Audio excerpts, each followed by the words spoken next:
সময়ের বিরুদ্ধে এক অবিশ্বাস্য লড়াই। নেইমারের জন্য এটাই কি হতে চলেছে শেষ বিশ্বকাপ? আচ্ছা, ব্রাজিলের যে বহুযুগের স্বপ্ন, সেটা কি তার হাত ধরে পূরণ হবে? চলুন, এই রুদ্ধশ্বাস যাত্রার প্রতিটি মুহূর্ত আমরা আজ দেখব। ব্রাজিলের ফুটবল ইতিহাসে এই কথাগুলো, এগুলো যেন নেইমারের জন্য খোদাই করা আছে। আরে তিনি তো শুধু একজন খেলোয়াড় নন, তিনি হচ্ছেন এক জীবন্ত কিংবদন্তি, কোটি কোটি মানুষের আশা আর ভালোবাসার কেন্দ্রবিন্দু। আর সেই রাজপুত্রের কাঁধেই কিন্তু এখন এক অসামান্য দায়িত্ব। গোটা ব্রাজিলের একটা স্বপ্ন, মিশন হেক্সা।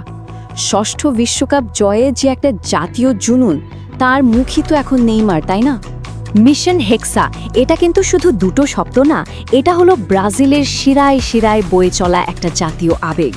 ভাবুন তো, 2 দশকের দীর্ঘ অপেক্ষা, ষষ্ঠ শিরোপার জন্য একটা হাহাকার। আর সেই অপেক্ষার প্রহর শেষ করার যে পর্বতপ্রমাণ চাপ, তা এখন এই দলের প্রতিটি নিঃশ্বাসে। কিন্তু জানেন তো, এই স্বপ্নের পথে এক অভিশাপের মতো হানা দিয়েছে ইনজুরি। বারবার সেই একই দুঃস্বপ্ন। নেইমারের এই শারীরিক সংগ্রামটা শুধু তার একার নয়, এটা গোটা ব্রাজিলের স্বপ্নকেই যেন এক অনিশ্চয়তার অন্ধকারে ঠেলে দিয়েছে। 2023-এ ব্রাজিলের জার্সিতে শেষ মাঠে নেমেছিলেন, আর তারপরই উরুগুয়ের বিপক্ষে সেই মারাত্মক চোটটা পেলেন। ব্যাস, তারপর থেকে যেন থামার নামই নেই। সান্তোসের হয়ে মেনিসকাস ইনজুরির সাথে লড়াই, আর এখন সোমবার তার বাম হাঁটুতে এক চূড়ান্ত পরীক্ষা, অস্ত্রোপচার। চোটের সাথে লুকোচুরি খেলা, এর থেকে ভালো উপমা বোধহয় আর হয় না, তাই না? এটা এক অন্তহীন লড়াই, যেখানে প্রতিপক্ষ তার নিজের শরীর। আর এই লড়াইটা চলছে কখন? ঠিক তার ক্যারিয়ারের সবচেয়ে গুরুত্বপূর্ণ সময়। কিন্তু এখানেই তো নেইমারের আসল পরিচয়টা বেরিয়ে আসে। শরীর যখন প্রায় হার মানতে চাইছে, তার মনোবল তখন আকাশ ছুঁতে চায়। এই স্লাইডটাই তো তার প্রমাণ। তীব্র যন্ত্রণা নিয়েও শুধু ক্লাবের প্রতি দায়বদ্ধতা থেকে খেলে গেছেন, আর সান্তোসকে রেলিগেশন থেকে বাঁচিয়ে এনেছেন। একেই তো বলে চ্যাম্পিয়নের মানসিকতা। আর এই ইস্পাত কঠিন মানসিকতা থেকেই কিন্তু জন্ম নিয়েছে এক অগ্নি শপথ। সব বাধা, সব যন্ত্রণা ছিঁড়ে ফেলে অসম্ভবকে সম্ভব করার এক দারুণ প্রতিজ্ঞা। একবার শুধু শুনুন তার নিজের মুখের এই কথাগুলো। কি অকল্পনীয় জেদ, কি আত্মবিশ্বাস!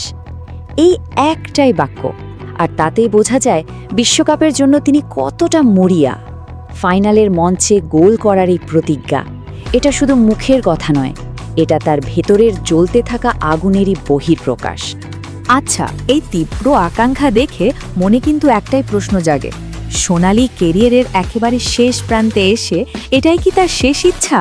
তার জীবনের সবটুকু সাধনা, সবটুকু চাওয়া, সবকিছুই কি এখন ওই একটা স্বপ্নকে ঘিরেই ঘুরপাক খাচ্ছে?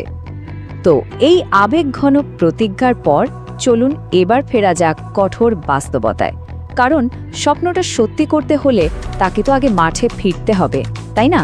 কেমন হবে তার সেই ফেরার পথটা? ব্রাজিলের খুবই বিশ্বস্ত গণমাধ্যম গ্লোবো, তাদের রিপোর্ট অনুযায়ী অপারেশনের পর মাঠে ফিরতে নেইমারের সময় লাগতে পারে প্রায় 1 মাস। সময়টা হয়তো খুব দীর্ঘ মনে হচ্ছে না, কিন্তু বিশ্বকাপের আগে ঘড়ির কাঁটার প্রত্যেকটা টিক যেন এক একটা অগ্নি পরীক্ষা। আর তার এই ফেরাটা নিশ্চিত করতে আয়োজনও করা হয়েছে সর্বোচ্চ পর্যায়ের। এই স্লাইডে দেখুন তার অস্ত্রোপচার করছেন কে? ব্রাজিল জাতীয় দলের চিকিৎসক রদ্রিগো লাসমার।